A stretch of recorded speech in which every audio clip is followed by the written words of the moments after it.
मैं आईने में देखकर बोलता हूँ, आखिर तुम हो कौन? आईना तुरंत टूट जाता है। अंदर मेरे ही जैसा दिखने वाला एक लड़का थ्रोन पर बैठा होता है और कहता है, मैं हूँ जज जीरो, मैं स्लॉटर सेवरन हूँ, मैं सेवन सेवरन का लीडर हूँ। तभी मैं रियलिटी में वापस आ जाता हूँ। मुझे तो स्लॉटर सेवरन होना चाहिए था, पर मैं तो एक चींटी को भी नहीं मार सकता हूँ। मेरे पास स्लॉटर टैलेंट है जो कि मेरी मदद करता है लोगों को मारकर और ज्यादा स्ट्रॉन्ग बनने में। पर जब मैं छोटा था और मैंने इस एबिलिटी के बारे में अपने ग्रैंडपा को बताया, तो वो इतना ज्यादा डर गए कि वो उसी रात सब कुछ छोड़ छाड़ कर गाँव भाग गए। पर जाने से पहले उन्होंने मुझसे कहा था कि मैं कभी भी किसी को भी अपनी इस एबिलिटी के बारे में ना बताऊं। तभी से ही शिफ्ट होता है दूसरी तरफ। एक मॉन्स्टर एक पूरी टीम को ऑलमोस्ट खत्म कर चुका होता है। सिर्फ एक लड़की बची होती है, पर वो भी काफी ज्यादा जख्मी होती है। वो किसी तरह से उठती है और अपनी तलवार को दोबारा से उठाती है। वो पर्सन एक टीम मेंबर को मारने जा रहा होता है, पर वो लड़की आकर उस मॉन्स्टर पर वार करती है। पर वो मॉन्स्टर इजिली उसके वार से बच जाता है और उसे ही फेंक देता है। वो लड़की और भी ज्यादा इंजर्ड हो चुकी होती है। वो बचने की सारी उम्मीदें खो चुकी होती है, क्योंकि उसके सामने कोई नॉर्मल मॉन्स्टर नहीं होता, बल्कि वो एक लेवल 4 का मॉन्स्टर होता है। वो लड़की पूरी तरह से उम्मीद हार चुकी होती है और मरने के लिए बिल्कुल तैयार होती है। पर तभी वहाँ पर अम्ब्रेला लेकर मैं पहुंचता हूँ। वो लड़की मुझे देखकर घबरा जाती है और मुझसे कहती है, तुम आखिर यहाँ पर क्या कर रहे हो? जल्दी से यहाँ से भाग जाओ। उस मॉन्स्टर की नजर भी मुझ पर पड़ जाती है। वो काफी तेजी से मेरी तरफ आता है मुझ पर अटैक करने के लिए। मैं चुपचाप वहाँ पर खड़ा होता हूँ बिना किसी इमोशन के। उस लड़की को लगता है कि अब मैं मरने वाला हूँ, पर जैसे ही वो मॉन्स्टर मेरी तरफ आ रहा होता है, मैं अपनी पावर्स को एक्टिवेट करता हूँ और अपने एक ही हाथ से उसे रोक लेता हूँ और उसे अपनी फोर्स से इतना ज्यादा दूर फेंक देता हूँ कि वो एक दीवार से जाकर टकरा जाता है और वही मर जाता है। उसके बाद मैं उस मॉन्स्टर की ब्लड एनर्जी को अब्सॉर्ब कर लेता हूँ और एक मास्क निकाल कर पहन लेता हूँ, ताकि वो लड़की मेरा चेहरा अच्छे से ना देख पाए। वो लड़की पहले से ही काफी ज्यादा जख्मी होती है और थोड़े शौक में भी होती है। मैं वहाँ से जाने लगता हूँ, पर वो मुझसे कहती है, मैं बहुत ज्यादा जख्मी हूँ, क्या तुम मुझे किसी सेफ जगह पर ले जाओगे? मैं पहले तो उसकी मदद करने के लिए तैयार नहीं होता, पर फिर मैं उसकी मदद करने के लिए तैयार हो जाता हूँ। वो बहुत प्यार से अपने हाथ ऊपर करती है ताकि मैं उसे उठाकर यहाँ से ले जाऊँ, किसी राजकुमारी जैसे। पर इसका बिल्कुल उल्टा होता है। मैं उसके कपड़े पकड़ता हूँ और उसे घसीटते हुए ले जाता हूँ और एक स्टोर के पास जाकर उसे वहीं पर छोड़ देता हूँ। जब मैं जा रहा होता हूँ तो वो मुझसे मेरा नाम पूछती है और मुझे अपना नाम बताती है। उस लड़की का नाम एलिसन होता है। मैं उस लड़की को अपना नाम ब्रैंडन बताता हूँ और वहाँ से चला जाता हूँ। उसके बाद मैं अपने घर पर वापस आता हूँ, जहाँ पर मुझे अंदर से मेरी आंटी की आवाज सुनाई देती है। वो अपनी छोटी बेटी मेडिसिन को बता रही होती है, मैं और तुम्हारे डैड से 2 अवेकनिंग सीरम्स का ही जुगाड़ कर पाए। ये सीरम्स बहुत ज्यादा महंगे मिलते हैं। इसमें से एक सीरम तुम्हारी बड़ी बहन एमा के लिए और दूसरा एथन के लिए है। और तुम तो वैसे भी अभी छोटी हो, तो अगले साल जब तुम अवेक होगी तो मैं तुम्हें भी एक सीरम दिला दूंगी। पर मेडिसन ये सुनकर गुस्सा हो जाती है और कहती है, आप हमेशा अपने उस अनाथ न्यूफी को ही फेवर करती हैं। ईथन हमारे घर में रहता है और हमारा दिया हुआ खाना खाता है, और अब आप उसे अवेकनिंग सीरम भी दे रही हैं, जिससे मेरा फ्यूचर बेटर हो सकता है। चाहे कुछ भी हो जाए, मैं ईथन को वो सीरम यूज करने नहीं दूंगी। मेडिसन अपने डैड से कहती है कि वो भी मॉम को समझाए। मेडिसन की बात पर उसके डैड भी एग्री करते हैं। वो भी एथन को अवेकनिंग सीरम देने के खिलाफ होते हैं, पर जो एथन की आंटी होती है वो इस बात पर बिल्कुल भी एग्री नहीं करती हैं। वो सबका विरोध कर रही होती हैं और एथन का साइड ले रही होती हैं। ये देखकर उनके पति काफी ज्यादा गुस्सा हो जाते हैं और एथन की बेइज्जती करने लगते हैं। वो कहने लगते हैं, अगर हमने एथन को अपने साथ ना रखा होता तो आज वो भिखारी होता और सड़कों पर घूम रहा होता। ये सुनकर जो मेडिसन की बड़ी बहन होती है एमा, वो कहती है, डैड टेक्निकली भिखारी हम होते हैं। हमारे पास आज जो कुछ भी है वो एथन के पेरेंट्स उसके लिए छोड़ कर गए थे। यहाँ तक ये घर भी एथन के पेरेंट्स का है, और अगर हम लोग ईथन के पैसे यूज ना कर रहे होते तो वो भिखारियों जैसे नहीं बल्कि एक राजा जैसे जी रहा होता। ये सब सुनकर उसके डैड का चेहरा ही उतर जाता है। पर जो मेडिसन होती है वो अभी भी किसी भी बात को मानने के लिए तैयार नहीं होती। वो जिद करके उनमें से एक सीरम ले लेती है। तभी मैं भी दरवाजा खोलकर रूम में एंटर करता हूँ। मेरी आंटी मुझे देखकर खड़ी हो जाती है और कांपने लगती है। उन्हें ऐसा लग रहा होता है जैसे मैंने उनकी सारी बातें सुन ली हैं। वो मुझसे कहती है, जाओ अपने हाथ धुलाओ, फिर मैं खाना लगाती हूँ तुम्हारे लिए।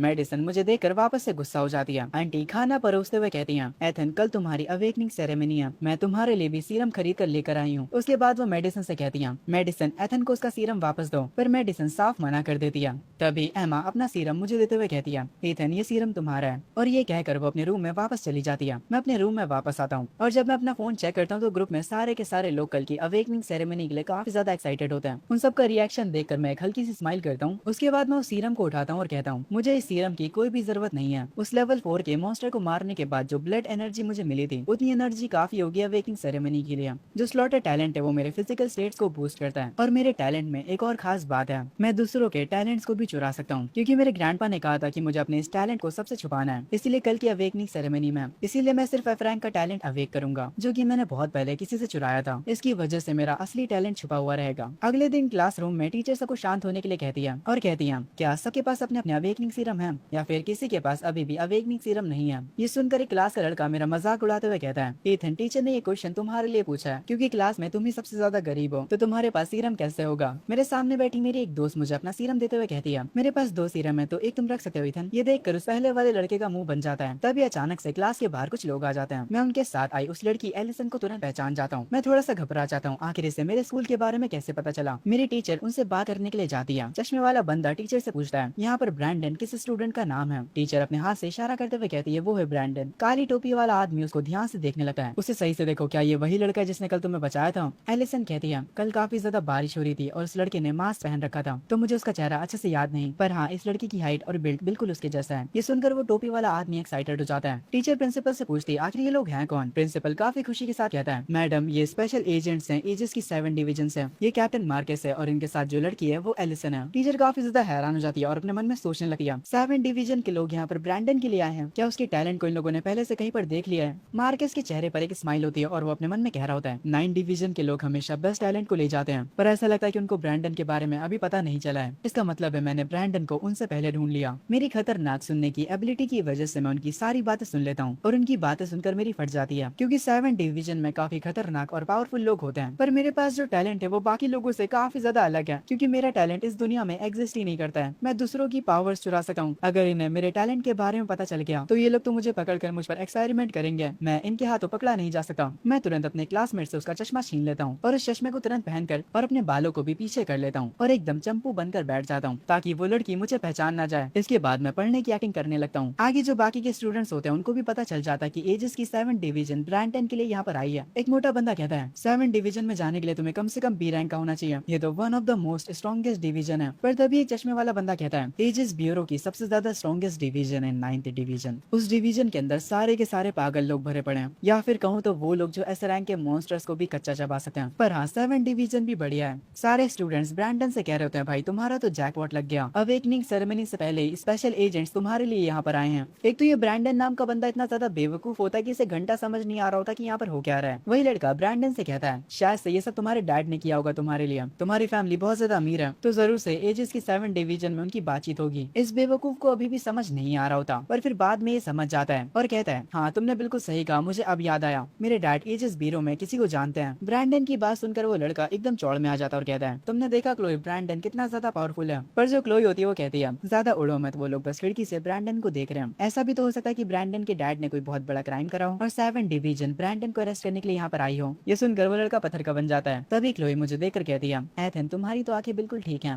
तो तुम चश्मा क्यों लगाए हुए हो? मैं क्लोई से कहता हूँ मैं बस देख रहा था कि मैं चश्मे के साथ और भी ज्यादा अच्छा लगता हूँ। तभी टीचर क्लास में वापस आती है। एक स्टूडेंट उनसे पूछता है टीचर क्या ये सच है कि 7 डिवीजन ब्रैंडन के लिए यहाँ पर आई है? टीचर स्माइल करते हुए अपने मुंह पर हाथ रखकर सबको चुप रहने के लिए कहती है और सब लोग समझ जाते हैं कि 7 डिवीजन सच में यहाँ पर ब्रैंडन के लिए आई है। ब्रैंडन काफी ज्यादा खुश होता है, वो एक सीट के ऊपर पैर रखकर कहता है अवेकनिंग सेरेमनी के बाद अगर 7 डिवीजन सच में मुझे रिक्रूट कर लेती है तो मैं पूरी क्लास को लेक व्यू के मोस्ट एक्सक्लूसिव क्लब में लेकर जाऊंगा और खाने पीने से लेकर सबका बिल मैं भरूंगा। पर मैं ही एक अकेला होता हूँ जिसको पता होता है कि अवेकनिंग सेरेमनी के बाद क्या होने वाला है। जब 7 डिवीजन के कैप्टन को पता चलेगा कि ब्रैंडन वो लड़का नहीं है जिसने एलिसन को बचाया, तो बेचारे ब्रैंडन को वो लोग लात मार कर निकाल देंगे। तभी अवेकनिंग सेरेमनी शुरू होने का टाइम हो जाता है। हम दो मिस्टीरियस लोगों को देखते हैं जिनके हाथ में काफी खतरनाक सा ब्रीफ केस होता है। सारे लोगों ने सैल्यूट कर रहे होते हैं और उनको ग्रीट कर रहे होते हैं। ये लोग और कोई नहीं बल्कि लेजेंडरी 9 डिवीजन के लोग हैं। सारे स्टूडेंट्स उन्हें देखकर घबरा जाते हैं और काफी ज्यादा शौक में होते हैं। 9 डिवीजन से जो 2 लोग आए हुए थे उनमें से एक सफेद बालू वाले लड़के को देखकर मैं घबरा जाता हूँ, क्योंकि उसकी प्रेजेंस काफी ज्यादा टेरिफाइंग होती है। मुझे ऐसा लग रहा होता है कि अगर मैं इस बंदे से कभी भिड़ा तो ये मुझे कुछ ही सेकंड्स में खत्म कर सकता है। जो 7 डिवीजन का कैप्टन होता है मुस्कुराते हुए ब्रैंडन को देख रहा होता है। ब्रैंडन के साथ वाला लड़का उसको काफी ज्यादा चीयर करने लगता है। ब्रैंडन उससे कहता है अभी कुछ भी ऑफिशियल नहीं हुआ है। उसके बाद ब्रैंडन मुझसे कहता है मैंने सुना है ज्यादा पढ़ने वाले लोगों का जब टैलेंट अवेक होता है तो उनको बहुत ही यूजलेस टैलेंट मिलता है। एक टॉप स्टूडेंट को ए रैंक का ड्राइविंग टैलेंट मिला था, वो टैलेंट बिल्कुल यूजलेस था। कहीं तुम भी ड्राइविंग का टैलेंट अवेक ना कर लो। ये सुनकर मैं उससे कहता हूँ ड्राइविंग का टैलेंट इतना भी बुरा नहीं है, मुझे कोई दिक्कत नहीं है। ब्रैंडन मेरी बातों से रेज बेट हो जाता है। तभी क्लोई मुझसे पूछती कि उसने जो सीरम मुझे दिया था वो कहाँ पर है। मैं उसे बताता हूँ कि मैं वो क्लासरूम में भूल गया। ये सुनकर क्लोई मुझ पर भड़क जाती है और कहती है आखिर तुम इतने केयरलेस कैसे हो सकते हो, जबकि अवेकनिंग सेरेमनी तुम्हारा फ्यूचर डिसाइड करेगी। वो मुझे अपना खुद का सीरम देकर यहाँ से जाने लगती है, पर मैं उसका हाथ पकड़कर उसे रोक लेता हूँ। तुम अवेकनिंग सेरेमनी छोड़कर नहीं जा सकती, अब टाइम बहुत कम बचा है। क्लोई रोते हुए मुझसे कहती है आखिर तुम इतने ज्यादा लापरवाह कैसे हो सकते हो। मैं मुस्कुराते हुए उससे कहता हूँ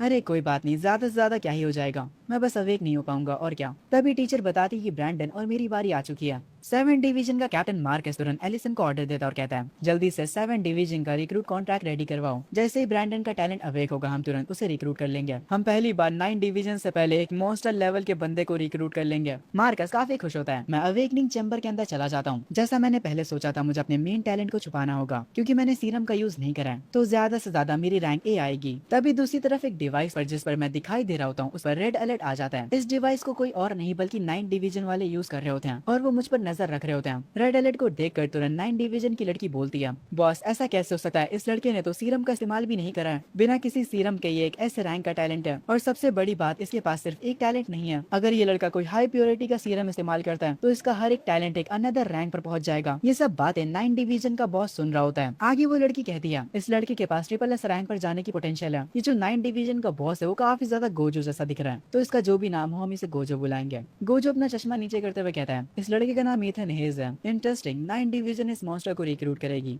मैं चैम्बर से यही सोचते हुए निकल रहा होता हूँ ज्यादा से ज्यादा मेरी रैंक ए ही आएगी तो सब कुछ ठीक होना चाहिए। अगर मैं ए रैंक का बनता हूँ तो मुझे बहुत सारी एजेंसीज रिक्रूट करने की कोशिश करेंगी पर 9th डिवीजन ए रैंक वाले लोगों पर ध्यान नहीं देती है। वो तो एस रैंक प्लस वाले मॉन्स्टर्स को रिक्रूट करते हैं। उसी टाइम ब्रैंडन भी अपने चैम्बर से बाहर आता है। मार्कस बिना देर के उसके पास आकर उसे तुरंत रिक्रूट कर लेता है। ये देखकर सारे स्टूडेंट्स खुशी से चिल्लाने लगते हैं। गोजो ये सब कुछ विंडो से देख रहा होता है अपनी कॉफी का मजा लेते हुए। वो सोच रहा होता है कि आखिर ये बेवकूफ मार्कस कर क्या रहा है। उसकी टीम मेंबर बताती कि रिजल्ट आने से पहले ही वो एक स्टूडेंट को रिक्रूट कर रहा है। इस पर गोजो कहता है क्या यहाँ पर कोई और भी रिक्रूट करने लायक स्टूडेंट था। पर वो लड़की बताती है मार्कस बाहर बहुत उड़ रहा था। वो कह रहा था कि उसने एक जीनियस को ढूंढ लिया है। ये सुनकर गोजो कहता है क्या उस बेवकूफ को नहीं पता था कि हम लोग मोस्ट एडवांस स्कैनर लेकर आए हैं स्टूडेंट्स की रैंक चेक करने के लिए। वो लड़की कहती है ये जो नया एडवांस स्कैनर है इसके बारे में सिर्फ 9 डिवीजन के लोग ही जानते हैं। गोजो फिर पूछता है उसने जिस स्टूडेंट को रिक्रूट करा आखिर उसकी रैंक क्या है। वो लड़की चेक करने के बाद बताती है नेचुरली वो लड़का सी रैंक का है पर उस लड़के ने बहुत सारे सीरम्स का इस्तेमाल करा है तब जाकर वो किसी तरह से बी रैंक पर पहुंचा है। गोजो साफ साफ ब्रैंडन को ट्रैश कह देता है। उसके बाद वो अपनी टीम मेंबर से कॉन्ट्रैक्ट रेडी करने के लिए कहता है और कहता है कि वो लोग आज रात ईथन के घर जाएंगे ताकि वो लोग उससे कॉन्ट्रैक्ट साइन करवा सके। वो ये भी कहता है कि हम लोग उसके घर पर फ्री का खाना खाकर आएंगे। दूसरी तरफ जब मैं ग्राउंड में खड़ा होता हूँ तभी क्लोई आकर मेरा हाथ पकड़ते हुए मुझसे कहती है यहाँ पर काफी ज्यादा शोर है चलो कहीं और चलते हैं। मैं उससे कहता हूँ कि मैं क्लास 8 में जा रहा हूँ मेरी कजन को ढूंढने।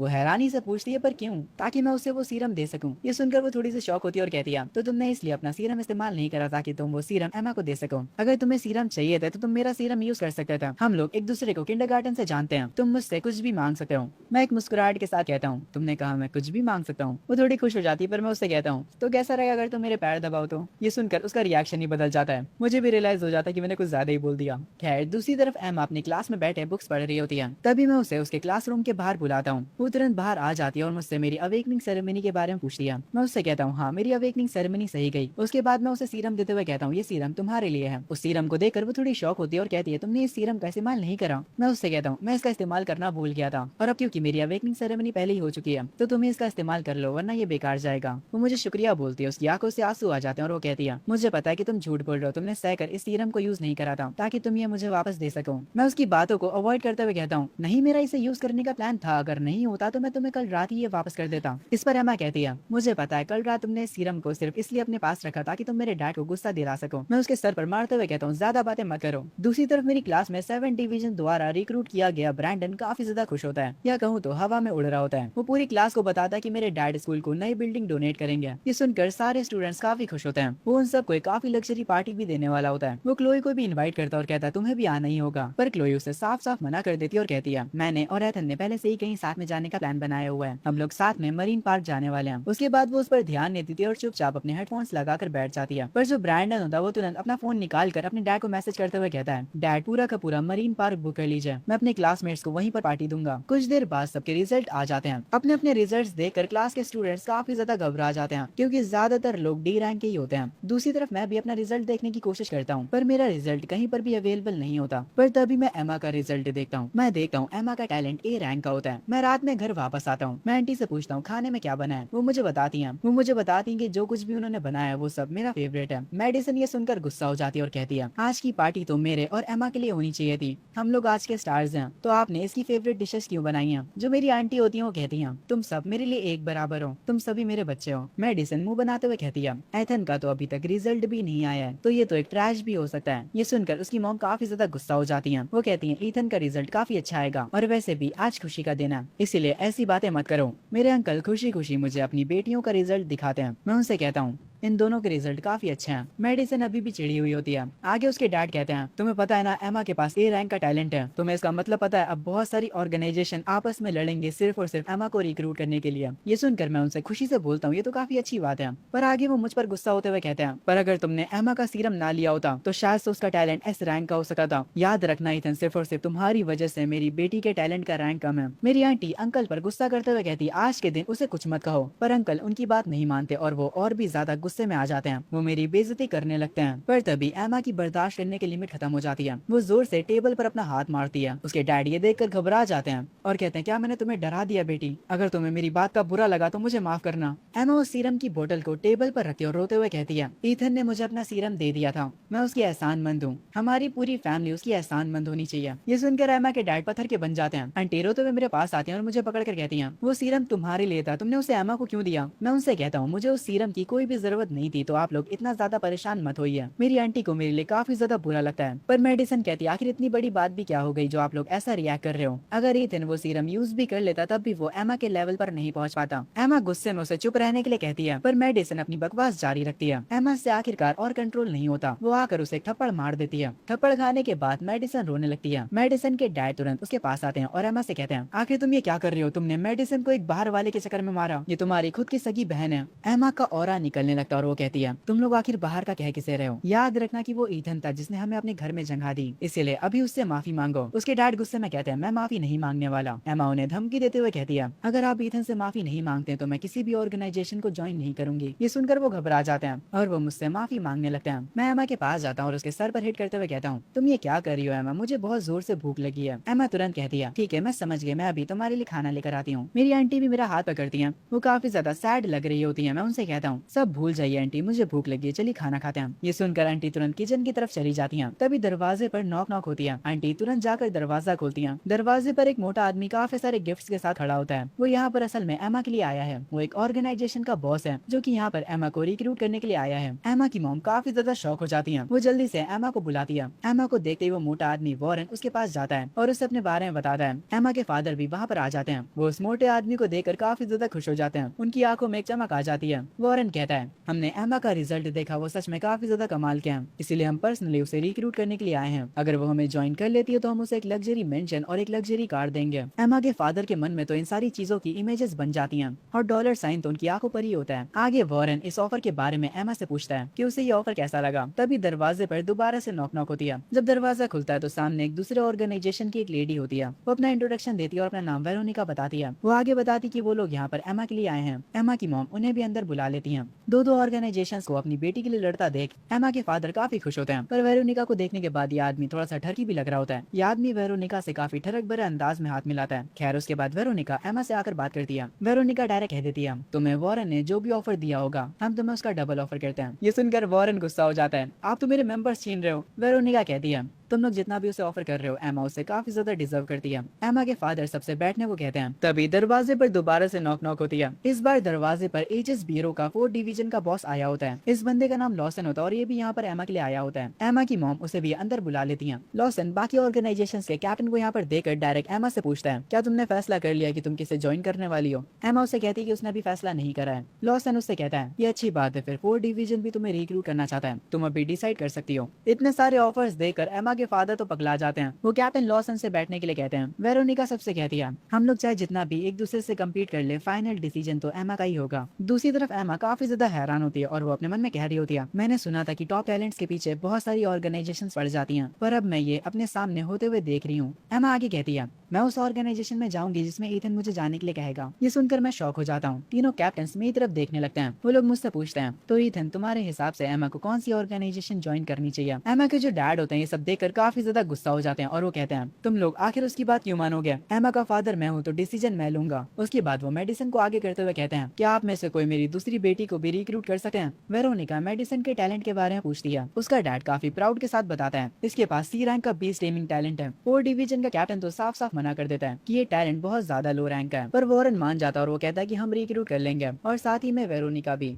वेरोनिका ये भी कहती है कि हम वॉरेन से ज्यादा ऑफर करेंगे। वॉरेन परेशान होते हुए कहता है, मिस वेरोनिका, आखिर आप हमेशा मेरे मेंबर्स क्यों कम करती रहती हैं? आगे वेरोनिका कहती है, अब सब कुछ तुम पर है एमा, तुम बताओ तुम्हें क्या करना है। एमा अभी भी अपनी बात पर टिकी होती है कि जो भी ईथन कहेगा वो वही करेगी। वॉरेन मुझसे मेरा नाम पूछता है, मैं उसे अपना नाम बता देता हूँ। मेरे अंकल वॉरेन से कहते हैं, आप लोगों को तो रिजल्ट जल्दी मिल जाता है ना, क्या आप लोग ईथन की रैंक बता सकते हैं? वॉरेन कहता है, हमारी लिस्ट में सिर्फ सी रैंक और उससे ऊपर की रैंक वाले लोग ही होते हैं, पर उस लिस्ट में ईथन का नाम नहीं था। ये सुनकर मेरे अंकल एक मुस्कुराहट के साथ कहते हैं, तो इसका मतलब है कि ईथन सी रैंक का भी नहीं है। ये सुनकर मेडिसन हंसने लगती है। मैं थोड़ा शॉक हो जाता हूँ, मुझे यकीन नहीं हो रहा होता कि मैं सी रैंक पर भी नहीं पहुंच पाया। तभी एमा एक शर्त रखते हुए कहती है, मैं उसी ऑर्गेनाइजेशन को ज्वाइन करूंगी जो ईथन को भी रिक्रूट करेंगे। ये सुनकर 4 डिवीजन का कैप्टन तो साफ साफ मना कर देता और कहता है कि उनके काफी हाई स्टैंडर्ड्स हैं, वो किसी लो रैंक के बंदे को नहीं ले सकते। पर वेरोनिका मान जाती है। वो कहती है, हम ईथन को ले तो लेंगे पर उसे ज्यादा फायदे नहीं मिलेंगे क्योंकि उसका टैलेंट काफी लो है। पर तभी दरवाजे पर दोबारा से नॉक नॉक होती है। एमा के डैड खुशी से कहते हैं,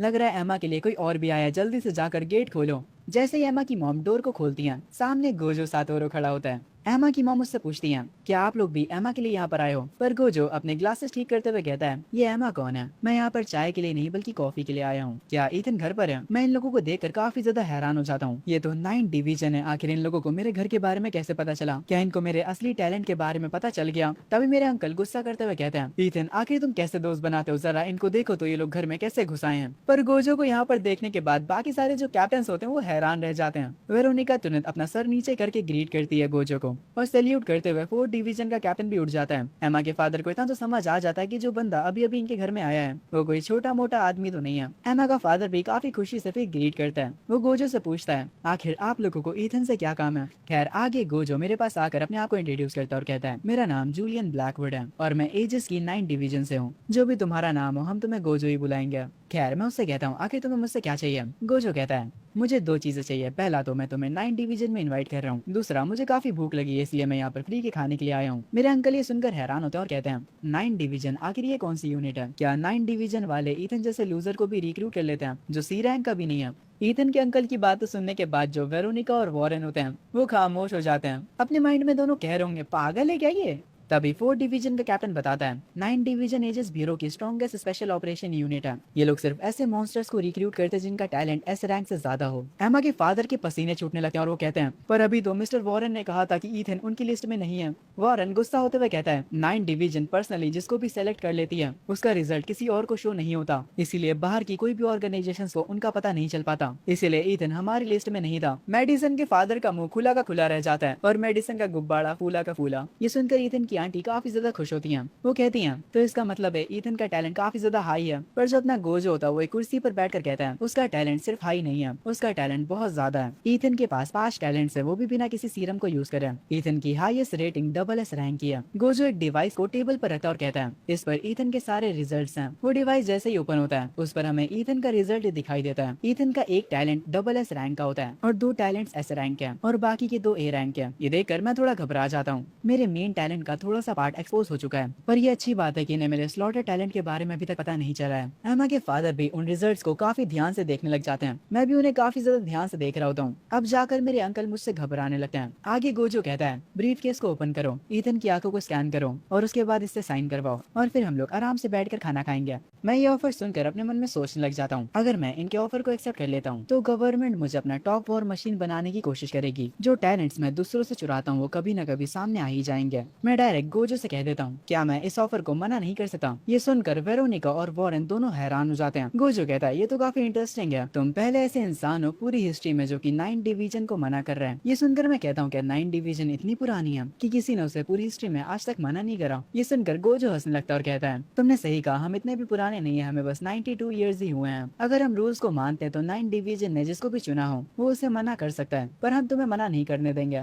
ये सुनकर मैं थोड़ा शॉक हो जाता हूँ और अपने मन में सोचने लग जाता हूँ, क्या इन लोगों को मेरे स्लॉटर टैलेंट के बारे में पता चल गया है? मैं थोड़े गुस्से में कहता हूँ, आखिर मैं मना क्यों नहीं कर सकता? तभी गोजो कहता है, यहाँ पर काफी ज्यादा शोर है, चलो कहीं और चलकर बात करते हैं। उसके बाद वो तुरंत एक पोर्टल को ओपन करता है और हम दोनों उस पोर्टल के अंदर खींचे चले जाते हैं। सब लोग शॉक हो जाते हैं कि आखिर अभी यहाँ पर हुआ क्या। 9 डिवीजन की एक मेंबर बताती है, हमारे गोजो सर के पास टॉप स्पेशल टैलेंट है, वो ईथन को अपने साथ एक प्राइवेट डायमेंशन में लेकर गए हैं जहाँ वो उससे बात कर सके। दूसरी तरफ जब मैं उस डायमेंशन में पहुंचता हूँ तो वहाँ पर काफी ज्यादा अंधेरा होता है। गोजो मेरे सामने खड़ा होता है और कहता है, रिलैक्स हो जाओ, यहाँ पर सिर्फ हम दोनों हैं। ये मेरा खुद का प्राइवेट डायमेंशन है, हम लोग यहाँ पर आराम से बात कर सकते हैं। तभी गोजो मुझसे कुछ कहता है, एथन क्या तुम्हें पता है कि तुम्हारे ग्रैंडफादर कौन है? मैं उसके मुंह से ये सुनकर शॉक हो जाता हूँ और कहता हूँ, मेरे ग्रैंडफादर है और क्या? ये सुनकर गोजो थोड़ी शांत आवाज में कहता है, बाहर ऐसा मजाक किसी और से मत करना वरना फालतू में कोई तुम्हें पीट के चला जाएगा। अब मेरी बात अच्छे से सुनना, तुम्हारे ग्रैंडफादर वॉल्टर हेज वो असेंडेड डायरेक्टरेट 9 डिवीजन के मेंबर थे। वो लेजेंडरी 4 हाई मार्शल्स में सबसे ज्यादा स्ट्रॉन्गेस्ट है। उनका कोड नेम था एजर एम्परर। ये सब सुनने के बाद मैं प्रोसेस नहीं कर पा रहा होता हूँ। एक प्यारा सा बूढ़ा आदमी जो कि मेरी यादों से अचानक से गायब हो गया, वो असल में इतना ज्यादा पावरफुल था। अब मुझे समझ आया कि जब मैंने उसे अपने स्लॉटर टैलेंट के बारे में बताया था तो वो इतना ज्यादा शॉक क्यों हो गया था। पर अगले ही सेकंड वो नॉर्मल भी हो गया था और उसने मुझे एक पेंडेंट दिया था और ये भी सिखाया था कि इसका इस्तेमाल करके मैं अपने टैलेंट को कैसे छुपा सकता हूँ। मैं गोजो से कहता हूँ, मैंने उनके बारे में कभी भी ऐसा कुछ नहीं सुना था। गोजो मुझे आगे एक्सप्लेन करता है, ऑफिशियल रिकॉर्ड्स में उनका कोई भी जिक्र नहीं है। तुम्हारे ग्रैंडफादर एजर एम्परर ने ऑर्गेनाइजेशन को छोड़ दिया था और उन्होंने एक पावरफुल बंदे से अकेले पंगा ले लिया था जिसकी रैंक काफी ज्यादा हाई थी। उस पर्सन को जिनसे तुम्हारे ग्रैंडफादर भिड़े थे काफी लोग मिलकर भी उन्हें नहीं हरा पाते थे, पर तुम्हारे ग्रैंडफादर ने उनका भूत भर दिया। ये सुनकर मैं शॉक हो जाता हूँ और चिल्लाते हुए कहता हूँ, ये मत कहना कि उनके क्राइम्स के लिए तुम मुझे यहाँ पर अरेस्ट करने के लिए आए हो। गोजो ये सुनकर हंसने लगता है और कहता है, क्या बात कर रहे हो यार, शांत हो जाओ। सच बताऊं तो मैं तुम्हारे ग्रैंडफादर का काफी बड़ा फैन हूँ। अगर मैं और डिटेल में जाऊँ तो उनके केस में काफी ज्यादा गड़बड़ी हुई थी। मुझे लगता है किसी ने उन्हें फंसाने का प्लान बनाया हुआ था ताकि वो असली दुश्मन को बचा सके।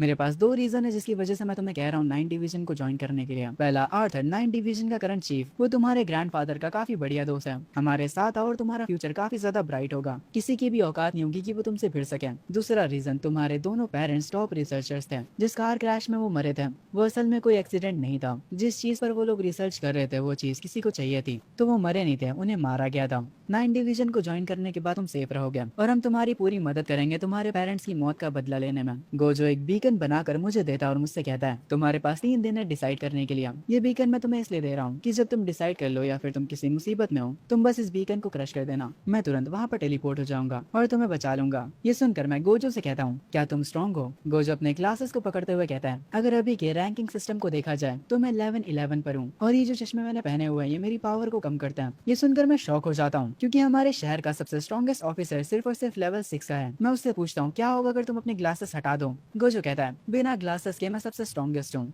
और हाँ, हम जो ब्रीफ केस लेकर आए थे उसके अंदर कॉन्ट्रैक्ट के साथ साथ एजिस लिंक भी है। एजिस लिंक एक ऐसा डिवाइस है जो कि 9 डिवीजन के हर एक मेंबर के पास है। तुम उसकी मदद से अपने टीममेट्स को कांटेक्ट कर सकते हो और टॉप लेवल की क्लासिफाइड फाइल्स को भी एक्सेस कर सकते हो। मैं गोजो से आखिरी सवाल पूछता हूँ और कहता हूँ, अगर मेरे पास 5 टैलेंट्स हैं तो वो मुझे कभी महसूस क्यों नहीं हुआ? ये सुनकर गोजो कहता है, क्योंकि वो अभी भी अनलॉक है। पर फिक्र मत करो, जब तुम ऑफिशियली 9 डिवीजन को ज्वाइन कर लोगे हम तुमसे इंसेनली ब्रूटल ट्रेनिंग करवाएंगे ताकि तुम उन्हें एक्टिवेट कर सको। हमारी ट्रेनिंग इतनी ज्यादा ब्रूटल होगी कि तुम्हें अपने पैदा होने पर ही अफसोस होने लगेगा। और हाँ, अगर तुम्हारे सारे सवाल खत्म हो गए हो तो चलो यार, काफी भूख लग रही है, खाना खाने चलते हैं। खैर, उसके बाद गोजो मुझे मेरे घर पर वापस ले आता है। वो सारे लोगों से पहले ही डाइनिंग टेबल पर बैठ जाता और कहता है, आंटी जल्दी से खाना लेकर आइए, मुझे बहुत भूख लग रही है। गोजो अपनी प्लेट लेकर बैठ जाता है पर तभी उसका ध्यान वॉरेन और वेरोनिका पर जाता है। वो उनसे पूछता है, वो लोग घबराते हुए तुरंत मना कर देते हैं। गोजो उनसे कहता है, अगर तुम लोगों का काम यहाँ पर खत्म हुआ तो तुम लोग यहाँ से जा सकते हो। गोजो की बात सुनकर वो लोग तुरंत यहाँ से चले जाते हैं। गोजो 4 डिवीजन के कैप्टन को पहचान जाता है और वो उससे कहता है, लॉसन एमा के बारे में पहले 1st डिवीजन को बताओ। अगर एमा को 1st डिवीजन पसंद नहीं आता तो वो 4 डिवीजन में ट्रांसफर हो सकती है। उसके बाद वो एमा से कहता है, क्या तुम्हें कोई दिक्कत है? यहाँ पर ये सब होता देख एमा की तो आंखें ही घूमने लगती हैं। तभी एमा के फादर यानी मेरे अंकल गोजो के सामने आकर कहते हैं, क्या मेरी दोनों लड़कियां 9 डिवीजन को ज्वाइन कर सकती हैं? गोजो कहता है, तुम्हारी बड़ी बेटी अगर एस रैंक की होती तो हम इसके बारे में सोचते हैं, और तुम्हारी छोटी बेटी के बारे में तो मैं बात भी नहीं करना चाहता। 9 डिवीजन के जो गार्ड डॉग्स होते हैं उनके पास भी बी रैंक का फायर टैलेंट होता है। आखिर तुम्हारी छोटी बेटी वहाँ पर क्या करेगी? वहाँ के गार्ड डॉग्स ही इसे अपना खाना बना लेंगे। खैर, अपना खाना खत्म करने के बाद गोजो एक एप्पल खाते हुए, वो भी हमारे ही घर का, यहाँ से जाते हुए मुझसे कहता है, एथन तुम्हारे पास 3 दिन है मुझे जवाब देने के लिए। गोजो के जाने के बाद मेरे अंकल का बिहेवियर मेरे प्रति काफी ज्यादा बदल जाता है। वो अपनी सबसे महंगी ड्रिंक मुझे पीने के लिए देते हैं पर मैं उनके ऊपर ध्यान नहीं देता और अपने रूम में जाने लगता हूँ। तभी मेरी आंटी मुझे बताती कि मेरे लिए एक डिलीवरी पार्सल आया था और उन्होंने उसे मेरे रूम में रख दिया है। मैं अपने कमरे में जाता हूँ तो देखा हूँ कि वो पार्सल मेरे डेस्क के ऊपर रखा होता है। मैं जब उसे ओपन करता हूँ तो उसमें एक बहुत ही पुराना फोन होता है। मैं उसे देखते ही पहचान जाता हूँ, ये मेरे ग्रैंडपा का फोन होता है। मैं जब उस फोन को ऑन करता हूँ तो उसमें एक रिकॉर्डिंग चलने लगती है जिसमें मेरे ग्रैंडपा मुझसे कहते हैं, एथन मेरी बात को अपने दिमाग में बैठा लो, पहला 9 डिवीजन को ज्वाइन करो और दूसरा आज रात 2-3 बजे खुद को आईने में जाकर देखो और मिरर के सामने खड़े होकर अपने स्लॉटेड टैलेंट को एक्टिवेट करो फुल पावर पर, वो भी आधे घंटे के लिए। ग्रैंडपा की बातें सुनकर मुझे लगा कि वो मुझसे कुछ छुपा रहे हैं। खैर, उसके बाद मैं उस ब्रीफ केस को चेक करता हूँ जो कि मुझे 9 डिवीजन देकर गई है। उस ब्रीफ केस में से मैं एजिस लिंक को निकालता हूँ पर जब मैं एजिस लिंक को ऑन करता हूँ तो मुझे कुछ समझ नहीं आता। वो सफेद बालों वाला काम की चीजें तो बताकर ही नहीं गया। तभी दूसरी तरफ लोई मुझे मैसेज करती है। वो काफी काफी ज्यादा एक्साइटेड होती है कल मरीन पार्क में जाने के लिए। मैं उससे कहता हूँ मैं टिकट्स लेकर रखूंगा, तुम बस तैयार रहना। वो काफी खुश हो जाती है सुनकर। तभी सीन शिफ्ट होता मार्कस पर, जो कि पगला चुका होता है और वो एलिसन से कहता है, एलिसन क्या तुम्हें सच में यकीन है कि ब्रैंडन ही वो लड़का था जिसने तुम्हें उस लेवल 4 के मॉन्स्टर से बचाया था? एलिसन कहती है, मुझे सही से उसका चेहरा याद नहीं है और उस दिन बारिश भी काफी ज्यादा हो रही थी, तो मैं सही से आपको बता नहीं सकती। मार्कस अपना टेबल पर सर मारते हुए कहता है, वो लेवल 4 को हराने वाला लड़का ये नहीं हो सकता। इस गधे ने ड्रग्स का इस्तेमाल किया सिर्फ और सिर्फ बी रैंक पर पहुंचने के लिए। मुझे लगा था कि मैंने एक जीनियस को ढूंढ लिया है। जब ये बात बाकी के डिविजन्स के कैप्टन को पता चलेगी, सब मिलकर मेरा मजाक उड़ाएंगे। और मैंने ये भी सुना कि उस बेवकूफ ने लेक व्यू का सबसे बिगेस्ट क्लब बुक करा है एक काफी बड़ी पार्टी के लिए। मैं उस पार्टी में अपना 10 इंच का जूता पहन कर जाऊंगा उसके मुंह पर मारने के लिए।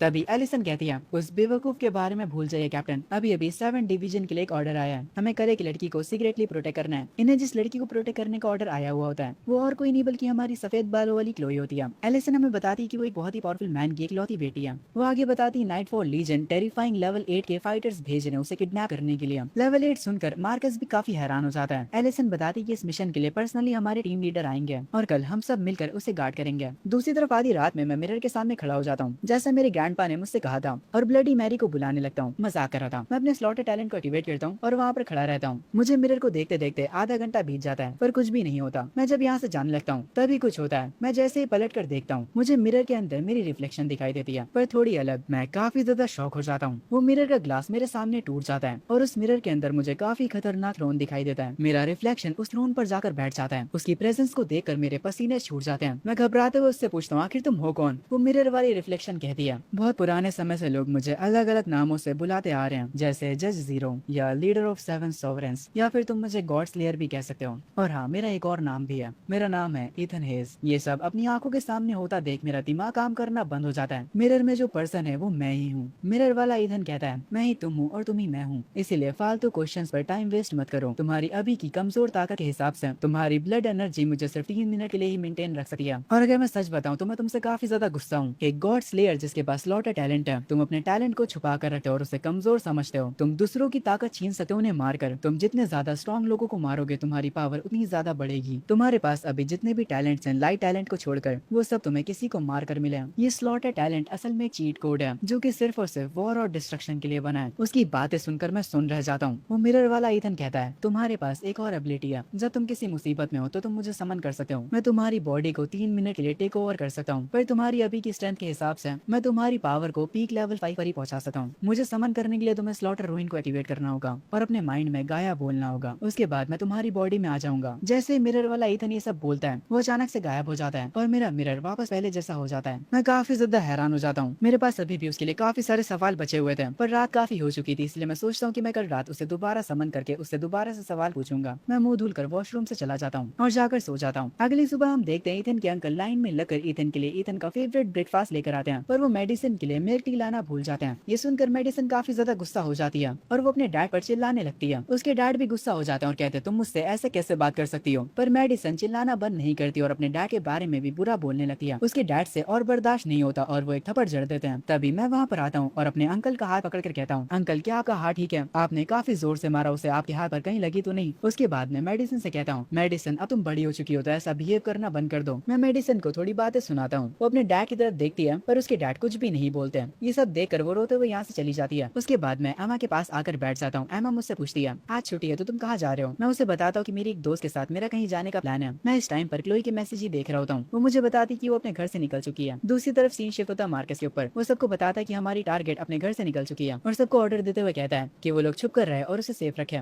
एलिसन मार्कस को बताती कि ब्रैंडन की पार्टी भी उसी पार्क में है। दूसरी तरफ मैं क्लोई के पास पहुंच जाता हूँ। मैं उससे जाकर पूछता हूँ कहीं मुझे देर तो नहीं हो गई, पर वो कहती है वो भी अभी यहाँ पर आई है। उसके बाद हम लोग ब्लू मरीन पार्क के लिए निकल जाते हैं। थोड़ी देर बाद हम लोग वहाँ पर पहुंच जाते हैं। वहाँ पर अंदर जाने के बाद हम लोग एक डॉल्फिन को देखते हैं जो कि परफॉर्म कर रही होती है। क्लोई मुझे काफी एक्साइटमेंट के साथ बताती है इस ब्लू मरीन पार्क की खासियत ये है कि यहाँ पर काफी सारे सी एनिमल्स काफी अच्छी परफॉर्मेंस करते हैं। ये पार्क कोई नॉर्मल एक्वेरियम जैसा बिल्कुल नहीं है। क्लोई की ये बात सुनकर मैं अपने आसपास देखने लग जाता हूँ। मैं देखता हूँ कि एक ऑक्टोपस पियानो बजा रहा है और एक कछुआ डांस दिखा रहा है और यहाँ पर मरमेड्स भी होती हैं। और उसके बाद जब हम लोग इस पार्क के और अंदर जाते हैं तो यहाँ पर एक फाइटिंग एरेना भी होता है जहाँ पर सी एनिमल्स आपस में फाइट कर रहे होते हैं और लोग उस फाइट को बड़े मजे से देख रहे होते हैं। तभी हमें वहाँ पर अचानक से ब्रैंडन भी मिल जाता है। वो हमें देख कर कहता है, क्या कोइंसिडेंस है ना, तुम लोग भी यहाँ पर हो। पर क्लोई उसे यहाँ पर देख कर समझ जाती है कि ये कोई कोइंसिडेंस नहीं है। वो ब्रैंडन से कहती है, क्या तुम मेरा पीछा कर रहे हो। ये सुनकर ब्रैंडन कहता है, नहीं नहीं, मेरे डैड ने ये पूरा प्लेस बुक कर रखा है। वैसे ईथन, तुम यहाँ पर क्या कर रहे हो। मैं उससे कहता हूँ, मैंने मरीन पार्क की वीडियो देखी थी और वो वीडियो देखकर मैं काफी क्यूरियस हो गया, तो इसीलिए मैं खुद यहाँ पर वो शो देखने के लिए आ गया। ये सुनकर ब्रैंडन शॉक हो जाता है, तुम बस एक वीडियो देखकर यहाँ पर आए हो। क्लोई दूसरी तरफ हंसने लगती है। खैर, हमारा एक क्लासमेट मुझ पर उंगली उठाते हुए मुझसे गुस्से में कहता है, ईथन, कहीं तुम हम लोगों का मजाक तो नहीं उड़ा रहे हो। मैं अपनी उंगली आगे करता हूँ और एक टर्टल की तरफ पॉइंट करता हूँ। वो टर्टल अपने ही शेल से निकलकर दूसरे शेल में जा रहा होता है और ये मुझे काफी फनी लगता है, इसीलिए मैं उनसे कहता हूँ, मैं तो बस ये शो देखने के लिए यहाँ पर आया हूँ। ये सुनकर सारे शॉक हो जाते हैं। ब्रैंडन कहता है, आज तो रिजल्ट आने वाला है ना, तो तुम्हें तो अपने घर पर होना चाहिए था। बेसिकली ब्रैंडन ईथन का मजाक उड़ा रहा होता है। उसका क्लासमेट भी ईथन का मजाक उड़ाते हुए कहता है, ब्रैंडन को तो डायरेक्टली 7 डिवीजन ने रिक्रूट कर लिया है, उसका फ्यूचर तुम्हारे जैसे भिखारी से काफी अच्छा है। मैं ये सुनकर कहता हूँ, तो मुझे उससे क्या, तुम मुझे ये सब क्यों बता रहे हो, मैं तो सिर्फ यहाँ पर मजे करने के लिए आया हूँ। ब्रैंडन अजीब एक्सप्रेशन के साथ कहता है, 2 घंटे में सबका ऑफिशियल रिजल्ट आ जाएगा। तुमने तो कल सीरम का भी इस्तेमाल नहीं करा था। चलो देखते हैं कि रिजल्ट आने के बाद तुम हंस भी पाओगे या नहीं। ये कहने के बाद वो लोग मेरे ऊपर हंसने लगते हैं। तभी हमारा ध्यान जाता है उन एनिमल्स की फाइट पर। उस फाइट में कुछ तो गड़बड़ थी। अचानक से एक लाइटनिंग स्ट्राइक होती है और ऑडियंस में बहुत सारे लोग ऑन द स्पॉट मर जाते हैं। अचानक से यहाँ का पूरा माहौल बदल जाता है। सब लोग यहाँ से भागना शुरू कर देते हैं। वो टर्टल अपना शेल उतार कर काफी तेजी से फेंकता है और उसकी फोर्स से काफी सारे ग्लासेस और जमीन तक टूट जाती है। बहुत सारे लोग इस पार्क में फंस चुके होते हैं। असल में सी एनिमल्स के भेस में नाइटफॉल लीजन के लोग छुपे हुए होते हैं। मार्कस भी यहाँ पर होता है और वो इन्हें पहचान जाता है। मार्कस को एक बात समझ नहीं आ रही होती है, नाइटफॉल लीजन वाले इस हद तक जाने के लिए तैयार हैं, सिर्फ और सिर्फ एक डिफेंसलेस लड़की को पकड़ने के चक्कर में। मार्कस और एलिसन साथ में होते हैं। उनके सामने उनका टीम लीडर खड़ा होता है। वो कहता है, तुम लोग शांत हो जाओ और जाकर लड़की को प्रोटेक्ट करो। मुझे लगा था कि इस सीरीज में सिर्फ और सिर्फ गोजो होगा, पर यहाँ पर तो नानामी भी है। नानामी कहता है, जाकर क्लोई को प्रोटेक्ट करो।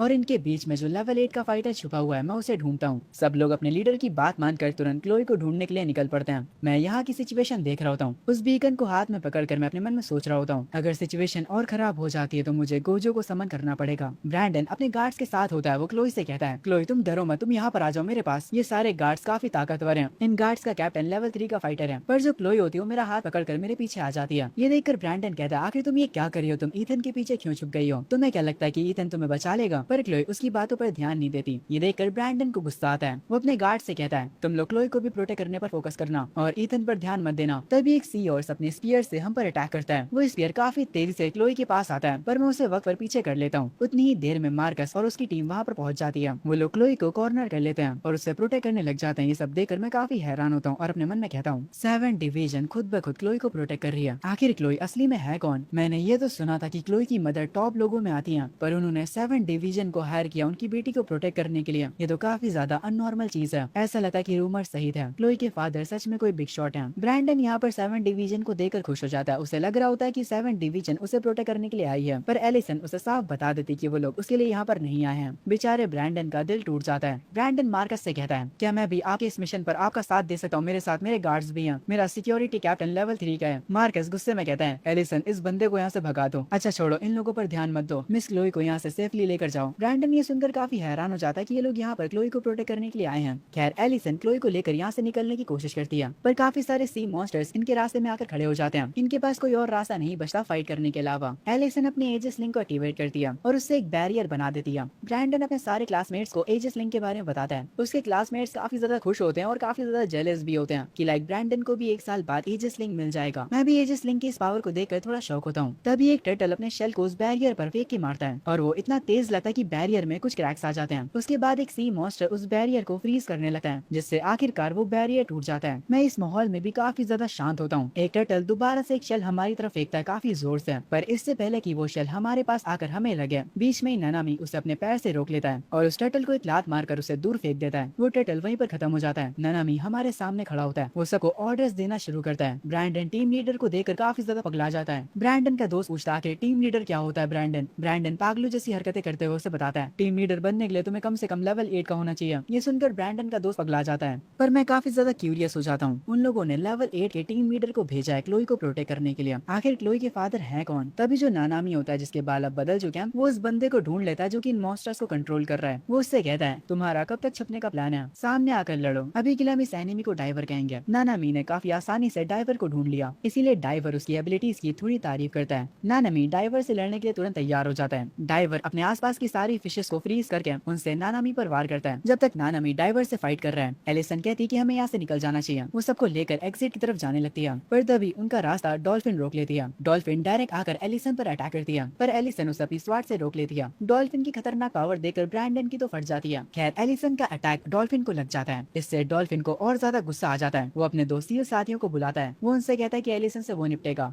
वो लोग उनके टारगेट पर ध्यान दें। वो सील्स भी फाइट में कूद जाते हैं। एलिसन बाकी के मेंबर से कहती है क्लोई को प्रोटेक्ट करने के लिए। बाकी के सारे मेंबर्स क्लोई के सामने आकर खड़े हो जाते हैं। 7 डिवीजन के कुछ लोग सील को मिलकर रोक तो लेते हैं। पीछे से ब्रैंडन काफी कॉन्फिडेंट से कहता है क्लोई तुम चिंता मत करो, मैं तुम्हें प्रोटेक्ट करूंगा। पर तभी वो दोनों सील पीछे हट जाते हैं और पता नहीं कहां से तबला निकालते हैं और बजाने लगते हैं। तबले की आवाज से जो फोर्स क्रिएट होती है उससे 7 डिवीजन के सारे गार्ड्स गिर जाते हैं। आखिर में ब्रैंडन का गार्ड भी आगे आकर क्लोई को प्रोटेक्ट करने लगता है। ये देखकर ब्रैंडन की फट जाती है और वो अपने गार्ड से कहता है उसे क्यों प्रोटेक्ट कर रहे हो, मुझे प्रोटेक्ट करो। तभी वो सील्स क्लोई की तरफ काफी तेजी से आ रहे होते हैं, पर इससे पहले कि वो लोग क्लोई के पास आए मैं उनमें से एक खतरनाक पंच मारता हूँ और दूसरे सील के ऊपर चढ़कर उसे भी एक पंच मारता हूँ और बस वो दोनों खत्म। वहाँ पर जो पानी पड़ा हुआ था मैं उससे अपने हाथ धुलता हूँ। मेरी पावर देखकर वो डॉल्फिन घबरा जाती है और कहती है यहाँ पर 7 डिवीजन वालों ने एक और हिडन फाइटर छुपा कर रखा हुआ है। मैं सबके आगे खड़े होकर कहता हूँ जब मैं बच्चा था तब मुझे बॉक्सिंग काफी ज्यादा पसंद थी, इसीलिए मुझे थोड़ी बहुत बॉक्सिंग आती है। और वैसे भी ये दोनों तो बस एक आम से सील्स थे, तो इन्हें हैंडल करना तो बिल्कुल नॉर्मल है। ब्रैंडन ये सुनकर पगला जाता और कहता है मेरे कद्दू का नॉर्मल, ये सील कम से कम पीक लेवल 2 पर थे।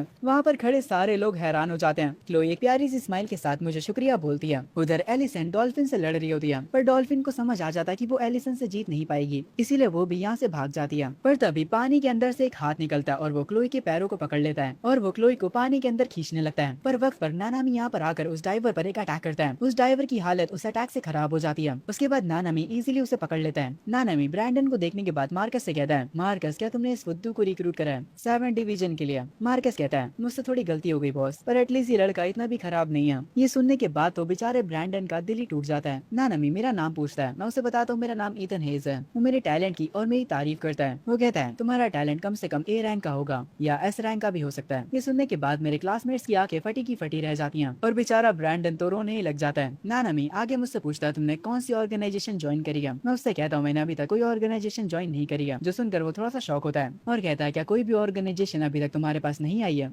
मैं उससे कहता हूँ मुझे एक ऑर्गेनाइजेशन ने अप्रोच तो करा है पर मैं अभी तक डिसाइड नहीं कर पाया हूँ। नानामी थोड़ा हैरान होता है। उसके बाद वो कहता है तुम 7 डिवीजन क्यों नहीं ज्वाइन कर लेता? अगर तुम 7 डिवीजन को ज्वाइन करते हो तो मैं तुम्हें डायरेक्ट स्क्वाड कैप्टन बना दूंगा। मार्कस कहता है पर बॉस हमारे पास और लोगों के लिए अब जगह नहीं है। नानामी कहता है तो क्या हुआ, मैं जगह बना लूंगा डायरेक्टर से बात करके। पर मैं नानामी की ऑफर को साफ मना कर देता हूँ, जो सुनकर वो काफी ज्यादा हैरान हो जाता है। पर उसके बाद वो समझ जाता है कि शायद से मेरे कोई दूसरे प्लान्स भी होंगे, इसीलिए वो आगे कुछ नहीं बोलता। पर तभी अचानक से यहाँ पर अंधेरा छाने लगता है। नानामी को तुरंत एक एनिमी सेंस होता है। वो तुरंत अपने स्टैंड में आ जाता है फाइट करने के लिए रेडी, और इस बार नानामी अपनी पूरी पावर को रिलीज करता है। तभी पानी के अंदर से एक बहुत बड़ा टर्टल बाहर आता है। उसके ऊपर एक बूढ़ा आदमी बैठा होता है और ये कोई आम बूढ़ा आदमी नहीं होता बल्कि ये लेवल 10 का फाइटर होता है। नानामी ये देखकर काफी ज्यादा हैरान हो जाता है। वो बूढ़ा आदमी भी नानामी की पावर्स को सेंस कर लेता है। उसे पता चल जाता है कि नानामी पीक लेवल 8 का फाइटर है। वो बूढ़ा आदमी एक आर्टिफैक्ट का इस्तेमाल करता है जिससे बाहर की दुनिया से सारे कॉन्टैक्ट उठ जाते हैं। ये देखकर नानामी थोड़ा सा परेशान हो जाता है। खैर वो बूढ़ा आदमी सिर्फ नानामी की पावर्स को ही सेंस नहीं करता बल्कि वो मेरी पावर्स का भी अंदाजा लगा लेता है। वो मुझे एक ऑफर देता है, बच्चे मैं तुम्हें 2 चॉइसेस देता हूँ, तुम हमारी ऑर्गेनाइजेशन में आ सकते हो और अगर तुम हमें ज्वाइन नहीं करते हैं तो हम तुम्हारे क्लासमेट्स के साथ तुम्हें भी ब्रूटली मार देंगे। ब्रैंडन उस बूढ़े आदमी की बात सुनकर पगला जाता है और अपने मन में कहता है पहले तो सिर्फ 7 डिवीजन तुम्हें ज्वाइन करवाना चाहती थी, पर अब विलन्स भी तुम्हें अपनी टीम में रखना चाहते हैं। मेरे हाथों में वही बीकन होता है। मैं उस बूढ़े आदमी से कहता हूँ क्या मैं ऑप्शन सी को चुन सकता हूँ? ये सुनकर वो बूढ़ा आदमी हंसने लगता है और कहता है बहुत कम ही लोग मेरे साथ मजाक कर पाते हैं। मेरे सारे क्लासमेट्स मुझसे कहने लगते हैं ईथन उसकी टीम ज्वाइन कर लो, शायद से वो हमें छोड़ दें। पर मैं कहता हूँ अगर मैं इसे ज्वाइन भी कर लेता हूँ तब भी ये तुम लोगों को नहीं छोड़ने वाला। ये सुनकर वो बूढ़ा आदमी कहता है तुम ताकतवर के साथ काफी इंटेलिजेंट भी हो, तुम्हारा नाम क्या है बच्चे? मैं उससे कहता हूँ मैं ब्रैंडन विटमोर हूँ। ये सुनकर ब्रैंडन गुस्से में कहता है अगर तू ब्रैंडन है तो साले मैं कौन हूँ? सर इसका नाम ईथन है। ये ईथन सारे पावरफुल लोगों को अपना नाम ब्रैंडन बताता है ताकि कुछ भी हो तो बेचारा ब्रैंडन फंसे। वो बूढ़ा आदमी ये सुनकर और हंसने लगता और कहता है ईथन तुम मुझे और ज्यादा पसंद आते जा रहे हो। अगर तुम मुझे ज्वाइन कर लेते हो तो मैं तुम्हारे क्लासमेट्स को सच में छोड़ दूंगा, पर अगर तुम मुझे मना करते हो तो मैं अभी इन्हें मार दूंगा। मेरे पीछे से ब्रैंडन मुझसे कहता है ईथन आखिर तुम किस चीज का इंतजार कर रहे हो? अब तुम ही हम सबको बचा सकते हो। ब्रैंडन की आंखों से आंसू आने लगते हैं। मैं उस बूढ़े आदमी से कहता हूँ क्या तुम सच में लेवल 10 के हो? वो बूढ़ा आदमी बताता है कि वो मिड लेवल 10 का है। उसके बाद मैं उससे पूछता हूँ क्या तुम सच में फाइट कर सकते हो? जिस पर वो बूढ़ा आदमी अपना ऑरा रिलीज करते हुए कहता है यहाँ पर कोई भी मुझसे फाइट करने के लायक ही नहीं है, यहाँ तक कि 7 डिवीजन का टीम लीडर भी नहीं। ये सुनने के बाद मैं उससे कहता हूँ तो तुम्हारे हिसाब से तुम यहाँ पर स्ट्रॉन्गेस्ट हो। मैं उस बीकन को डिस्ट्रॉय करता हूँ जो कि काफी देर से मेरे हाथ में था और मैं कहता हूँ you are strongest with sole exception of Satoru Gojo of course. Universe. जैसे ही वो बीकन टूटता है एक पोर्टल अपीयर होता है जिसमें से गोजो आ रहा होता है। उसे देखते ही उस बूढ़े आदमी की फट जाती है।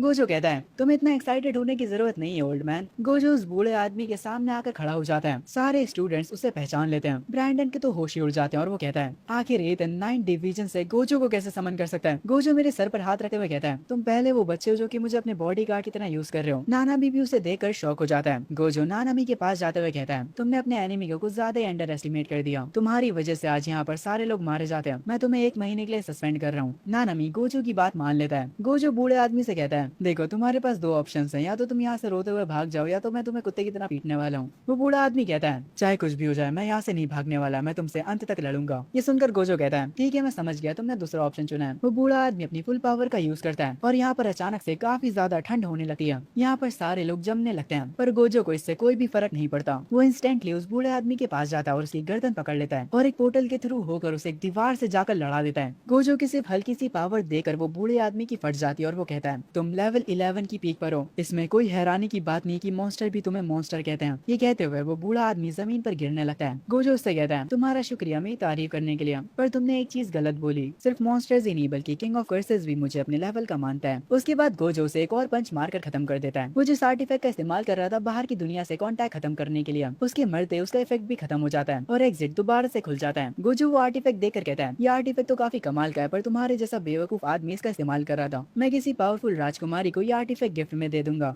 और उससे एक फेवर मुझे मिल जाएगा। वो बूढ़ा आदमी एक गड्ढे में डरा सहमा बैठा होता है। गोजो मेरी तरफ आते हुए कह रहा होता है तो तुमने आखिरकार फैसला कर ही लिया है कि तुम 9 डिवीजन को ज्वाइन कर रहे हो। गोजो मेरे पास आकर मुझसे कहता है तो वो चीज कहाँ पर है। मैं उससे कहता हूँ कौन सी चीज। वो कहता है एजिस लिंक जो मैंने तुम्हें कल दी थी। मैं उससे बताता हूँ कि वो मेरे घर पर है, मैं उसे यहाँ पर लेकर नहीं आया हूँ। गोजो ये सुनने के बाद मुझसे पूछता है तो वो तुम्हारे घर पर कहाँ पर रखी हुई है। मैं उससे कहता हूँ मेरी डेस्क पर तुम ये क्यों पूछ रहे हो। गोजो अपना हाथ आगे बढ़ाता है और एक छोटा सा पोर्टल ओपन होता है। वो उसके अंदर से एक एप्पल निकालता है और उसे खाने लगता है और उसके बाद एजिस लिंक को भी निकाल लेता है। वो उसे ईथन को दे देता है और ईथन से कहता है जब तुम अपने घर जाना तो अपनी आंटी को समझा देना कि ये एप्पल मैंने तुम्हारे किचन से लिया था, मैंने शायद से उन्हें डरा दिया होगा। खैर उसके बाद मैं मेरी एजिस लिंक को एक्टिवेट करता हूँ। वो कुछ ही देर में मुझसे कनेक्ट हो जाती है। गोजो आगे मुझे बताता है अब जबकि तुम ज्वाइन कर चुके हो तो कोई टीम मेंबर तुम्हें कांटेक्ट करेगा और हाँ वो तुम्हारी ट्रेनिंग भी अरेंज करवा देगा। मैं हमेशा तुम्हें देखता रहूंगा और टाइम टू टाइम तुम्हारी प्रोग्रेस चेक करता रहूंगा। मैं गोजो से उसका नंबर मांगता हूँ। वो मुझसे कहता है वेरोनिका तुम्हें हमारे ग्रुप में ऐड कर देगी, वहाँ पर मेरा कॉन्टैक्ट नंबर है। उसके बाद गोजो नानामी से कहता है क्योंकि यहाँ पर सारा काम मैंने करा है तो उस आर्टिफैक्ट को मैं अपने साथ ले जा रहा हूँ और हाँ मैं यहाँ का सारा क्रेडिट भी खुद लूंगा। तुम्हें कोई दिक्कत। नानामी चुपचाप उसकी बात मान लेता है। इसके तुरंत बाद गोजो यहाँ से चला जाता है और यहाँ पर जितनी टूटी फूटी चीजें थी वो भी अपने साथ ले जाता है। इन सब के बाद मुझे देखने का मेरे क्लासमेट्स का नजरिया बदल जाता है। नानामी मेरे पास आता और मुझसे कहता है तो जिस ऑर्गेनाइजेशन के बारे में तुम बात कर रहे थे तो वो 9 डिवीजन थी। तुम पहले ऐसे लड़के हो जिसने उनका ऑफर एक्सेप्ट करने में काफी हेसिटेट किया है। ये सुनकर मैं मुस्कुराते हुए कहता हूँ चलो मैं किसी चीज में तो पहला बना। मेरे हाथ में एजिस लिंक देखने के बाद ब्रैंडन का दोस्त उससे कहता है ब्रैंडन तुमने तो मुझसे कहा था कि एजिस लिंक तुम्हें 1 साल बाद मिलेगी, तो आखिर ब्रैंडन को इतनी जल्दी कैसे मिल गई। तब नानामी समझाता है क्योंकि 9 डिवीजन ने उसे खुद ब खुद चूज करा है। उसके बाद नानामी ब्रैंडन की तरफ देखकर मार्कस से कहता है कैप्टन मार्कस तुमने इस बार जो रिक्रूट चुना है वो काफी ज्यादा डरपोक है। डेंजरस सिचुएशन को देखकर वो पीछे हट गया था, तुम्हें इस बात पर ध्यान देना चाहिए। नानामी से ये सुनने के बाद मार्कस कहता है मैं समझ गया बॉस, तुम ब्रैंडन तुम 7 डिवीजन के रूल्स तब तक याद करोगे जब तक तुम उन्हें उल्टा पढ़ना सीख नहीं जाते। ये सुनकर ब्रैंडन की तो आत्मा ही बाहर आ जाती है। नानामी अपना इंट्रोडक्शन देता है और अपना हाथ आगे करते हुए कहता है अब से हम लोग कॉलीग्स हुए। मैं उनसे हैंडशेक करते हुए कहता हूँ आपके साथ काम करके अच्छा लगेगा। नानामी कहता है अब सब कुछ खत्म हो गया, चलो यहाँ से जाने की तैयारी करो। तभी एलिसन मेरे पास आती है और मुझसे हाथ मिलाते हुए कहती है मेरा नाम एलिसन है। मैं अपने मन में सोचने लगता हूँ कि अब तक तो इसे समझ आ गया होगा कि मैं वही लड़का हूँ जिसने उस रात इसकी जान बचाई थी। मैं एलिसन को हेलो बोलता हूँ। उसके बाद वो बोलती है चलो अपने नंबर एक दूसरे के साथ एक्सचेंज करते हैं। मैं उसे अपना कॉन्टैक्ट नंबर दे देता हूँ। उसके बाद वो यहाँ से चली जाती है। क्लोई मुस्कुराते हुए मेरे क्लोज आकर मुझे शुक्रिया बोलती है। मैं उससे कहता हूँ तुम मेरे कितना क्लोज आ रही हो, कहीं तुम्हें मुझसे प्यार तो नहीं हो गया। ये सुनकर वो मुझे डांटने लग जाती है। तभी उसी टाइम मेरा क्लासमेट कहता है हम सब के रिजल्ट्स आ चुके हैं। सब लोग तुरंत अपने फोन निकाल कर रिजल्ट्स को देखने लगते हैं। उनके होश तो तब उड़ते हैं जब उन्हें पता चलता है कुछ लोग तो एक टैलेंट भी अवेक नहीं कर पाए होते हैं, पर दूसरी साइड पर ईथन 5 टैलेंट्स को अवेक कर चुका होता है, वो भी बिना किसी सीरम के। सब लोग ईथन की ताकत देखकर हैरान हो जाते हैं और अब उसकी तारीफ करने लगते हैं। पर तभी एक स्टूडेंट कहता है जरा क्लोई के टैलेंट से करो, उसके पास SSS रैंक का लाइट टैलेंट है और साथ ही में SSS रैंक का हीलिंग टैलेंट भी। ये सुनने के बाद क्लोई मुझे नखरे दिखाते हुए कहती है तुमने सुना वो किस बारे में बात कर रहे हैं। अब मैं हुई इतनी खास क्या करूँ। मैं उससे कहता हूँ मुझे तुम्हारी जैसी छोटी सी बिल्ली पर लुक डाउन नहीं करना चाहिए था। ये सुनकर क्लोई गुस्से में मुझे एक पंच मारती है। ब्रैंडन का दोस्त उसे बताता है कि तुम्हारे पास B रैंक का अर्थ टैलेंट है। ब्रैंडन ये सुनकर खून के आंसू रोने लगता है। खैर आगे मैं क्लोई से कहता हूँ मुझे अब घर जाना होगा। वो कहती है चलो साथ में चलते हैं और हम लोग वहाँ से चले जाते हैं। मेट्रो में बैठे मैं क्लोई से पूछता हूँ तुम्हारे टैलेंट्स इतने ज्यादा हाई हैं फिर भी 9 डिवीजन ने तुम्हें अप्रोच नहीं करा। क्लोई मुझे बताती है मेरे फादर मुझे कहीं और भेजना चाहते हैं इसलिए मैं 9 डिवीजन में नहीं आ सकती। मैं उससे उसके फादर के बारे में पूछने की कोशिश करता हूँ, पर वो मेरे मुंह पर हाथ रखकर कहती है मैं इसके बारे में बात नहीं करना चाहती हूँ। मेरे फादर की पोजीशन काफी ज्यादा कॉम्प्लिकेटेड है, इसलिए मैं तुम्हें नहीं बता सकती हूँ, अभी तो नहीं। मैं उसकी बात मान लेता हूँ और वो काफी खुश हो जाती है। उसके बाद जब मैं अपने घर वापस आता हूँ तो मैं देखता हूँ कि मेरे अंकल और आंटी काफी ज्यादा डरे हुए हैं। वो लोग झाड़ू और डंडा लेकर खड़े होते हैं। मैं उनसे पूछता हूँ आखिर वो लोग क्या कर रहे हैं। तभी मेरी आंटी मुझे बताती है ईथन अचानक से दोपहर में कहीं से एक हाथ बाहर आया था और वो एक एप्पल उठाकर गायब हो गया। इनकी बातें सुनकर मुझे याद आ जाता है कि ये सब किसने किया था। उसके बाद मैं मेरी आंटी को सब कुछ समझा देता हूँ। मेरी बातें सुनने के बाद मेरी आंटी कहती है 9 डिवीजन के लोग तो सच में काफी ज्यादा टेरिफाइंग है, वो लोग कितनी दूर से भी एप्पल्स चुरा सकते हैं। खैर रात हो चुकी होती है और मैं अपने बेड पर लेटा हुआ होता हूँ। जब अपनी एजेस लिंक एक्टिवेट करके ग्रुप चैट देख रहा होता हूँ तो सारे लोग मेरे ही बारे में बातें कर रहे होते हैं। मेरा नाम सुनकर उन्हें पहले लगा कि मैं कोई लड़की हूँ। कुछ लोग तो मेरी कमर से लेकर बाकी सबका साइज पूछने लगे हैं। मॉन्स्टर्स के ग्रुप में भी ठरकी लोग भरे पड़े हैं। खैर आगे मैं उन्हें बताता हूँ हेलो एवरीवन, मैं हूँ ईथन हेज और मैं पहले ही बता दूं कि मैं बायोलॉजिकली एक लड़का हूँ, पर हाँ मुझे कुछ जेंडर आइडेंटिटी इश्यूज हैं। मेंटली मैं खुद को एक बहुत ही प्यारी लड़की समझता हूँ और अगर मैं अपने बारे में बताऊँ तो मुझे खूबसूरत लड़कियां काफी ज्यादा पसंद है। मेरी बातें सुनकर वो लोग कहते हैं एक और पागल आ गया ग्रुप में और आपस में कहने लगते हैं क्या 9 डिवीजन वाले सिर्फ पागलों को ही इकट्ठा करते हैं। तभी एक मोटा लड़का सबको बताता है सारे 12 शहरों को मिलाकर इस साल सिर्फ 18 ट्रिपल एस रैंक ही अपीयर हुए हैं। मैंने सुना है छोटे शहर लेक व्यू में भी एक ट्रिपल एस रैंक की लड़की अवेक हुई है। उस लड़की के पास लाइट टैलेंट है। ये सुनने के बाद ग्रुप चैट में एक लड़का कहता है मैंने भी उसके बारे में सुना है और मैंने ये भी सुना कि वो लड़की काफी ज्यादा हॉट है। अरे अपना ईथन भी तो लेक व्यू से है। ईथन तुम्हारे होम टाउन में इतनी हॉट और इतनी ज्यादा पावरफुल लड़की है, तुम तो ब्लेस हो यार। इन्हें ये नहीं पता कि वो लड़की ईथन की दोस्त है। तभी ग्रुप चैट का एक बंदा बताता है अगर टेक्निकली बात करें तो लेक व्यू से ट्रिपल एस रैंक के 2 लोग अवेक हुए हैं, पर उसमें से एक स्टूडेंट ने अवेकनिंग सीरम का इस्तेमाल नहीं करा था, इसलिए वो स्टूडेंट सिर्फ डबल एस रैंक का है और वो स्टूडेंट और कोई नहीं बल्कि ईथन हेज है। ये सुनकर सारे लोग पगला जाते हैं। Double S rank without serum मतलब ईथन की true potential top tier triple S rank की है। एक लड़की रोते हुए कहती है मुझे तो 3 सीरम लगे थे डबल एस रैंक पर आने के लिए और ये बिना सीरम के ही डबल एस रैंक का है। मैं उन लोगों को बताता हूँ कि मैंने सीरम किस लिए यूज नहीं करा था। मैंने सीरम इसलिए यूज नहीं करा था क्योंकि मैं 9 डिवीजन में आना ही नहीं चाहता था और किसी छोटी मोटी ऑर्गेनाइजेशन में जाना चाहता था, पर मेरा प्लान काम नहीं करा। गोजो मुझे खींचकर 9 डिवीजन में ले आया। ये सुनकर ग्रुप चैट के सारे लोग पगला जाते हैं और कहते हैं अब इस बंदे की एक और बात मुझसे बर्दाश्त नहीं होने वाली। मैं $5 लाख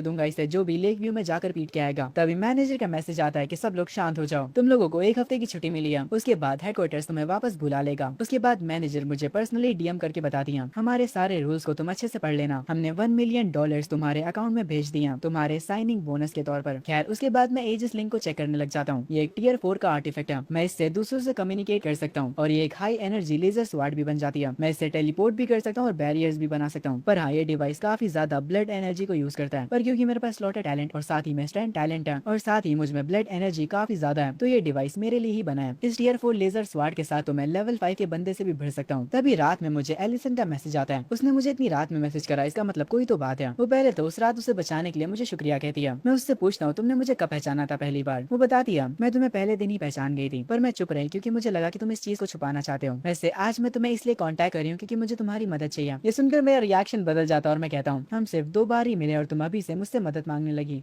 ये तो बिल्कुल वैसे ही है जैसे तुम मुझसे अभी अभी मिली हो और मुझसे उधार मांग रही हो। मैं उसकी बातों पर ज्यादा ध्यान नहीं देता और उससे कह देता हूँ गुड नाइट, मैं सोने जा रहा हूँ। पर वो मुझसे बहुत ज्यादा डेस्परेटली बोलती है कि मुझे तुम्हारी मदद की जरूरत है। मेरे पेरेंट्स का मर्डर किया गया था और 2 साल पहले मेरी ट्विन सिस्टर गायब हो गई। मुझे फाइनली अब जाकर एक क्लू मिला है, पर उनके पास एक लेवल 4 का फाइटर है। मैं बाउंटी हंटर्स पर ज्यादा ट्रस्ट नहीं कर सकती, इसीलिए मेरी आखिरी उम्मीद तुम ही हो। मैं उसकी बातें सुनकर थोड़ा थोड़ा पिघलने लगता हूँ। वो आगे कहते हैं अगर तुम्हें मुझ पर भरोसा नहीं है तो तुम ओल्ड केस फाइल चेक कर सकते हो एजिस नेट पर। मैं उस फाइल को चेक करने लगता हूँ जो उसने मुझे बताई थी। एलिसन के पेरेंट्स के मिस्टीरियस तरीके से मरने के 6 महीने बाद उसकी ट्विन सिस्टर भी गायब हो गई। और सिर्फ यही बात नहीं है बल्कि उस टाइम पीरियड में 100 से भी ज्यादा बच्चे गायब हुए थे। तभी अचानक से रिसर्च करते करते मुझे मेरे पेरेंट्स की एक केस फाइल मिलती है, पर वो फाइल खुल नहीं रही होती है, वो इनक्रिप्टेड बता रही होती है। मैं उस फाइल को ओपन नहीं कर पा रहा होता, पर तभी इन कार क्रैशेस में मुझे एक सिमिलैरिटी दिखती है। वही सेम क्रीपी डॉल और वही सेम कार दोनों केसेस में दिखी है। क्या ये कोई इत्तेफाक है या फिर एक प्लानिंग? जिन लोगों ने मेरे पेरेंट्स को मारा मुझे उनके बारे में फाइनली एक क्लू मिल गया। मैं एलिसन को हाँ कर देता हूँ। वो मुझे कहती है बदले में सारी लूट जो कुछ भी हमें वहाँ से मिलेगी वो सब मैं तुम्हें दे दूंगी और साथ ही में मैं तुम्हें परसेप्शन फ्रूट भी दूंगी। इससे तुम्हारा परसेप्शन टैलेंट पूरी तरह से अवेक हो जाएगा। इस ऑफर से मैं काफी खुश होता हूँ। अगले दिन मैं कैफे में जाकर एलिसन से मिलता हूँ। मैं उसके सामने बैठकर उससे कहता हूँ अगर सामने वाला एनिमी सिर्फ लेवल 4 का है तो कोई भी दिक्कत नहीं होगी। और बाकी के लोग कहाँ पर है जिन लोगों को तुमने हायर किया है? एलिसन मुझसे कहती है जो अंडरग्राउंड बाउंटी टैक्स को मैंने हायर किया है वो कोई अच्छे लोग नहीं है, इसलिए उनके सामने हम अपने असली नाम इस्तेमाल नहीं कर सकते। जब हम उनसे मिलेंगे तो मेरा नाम माया है, तुम भी अपने लिए कोई नाम सोचो। मैं एलिसन से कहता हूँ तो ठीक है फिर मेरा नाम ब्रैंडन है, मैं तुम्हारा कजन हूँ। ये बंदा किसी दिन ब्रैंडन को किसी बड़ी ऑर्गेनाइजेशन से पिटवाएगा। वो मुझे एक मार्क्स देती है और साथ ही में एक फ्रूट जिसके बारे में उसने कल कहा था। मैं उससे कहता हूँ अभी तो तुम्हारा काम खत्म खत्म भी नहीं हुआ और तुम मुझे पहले ही पेमेंट कर रही हो। एलिसन कहती है मैं तुम्हारी मदद के लिए पहले से ही काफी खुश हूँ। कैप्टन मार्कस किसी चीज में काफी ज्यादा बिजी है और मेरी बाकी की टीम काफी बुरी तरह से इंजर्ड है।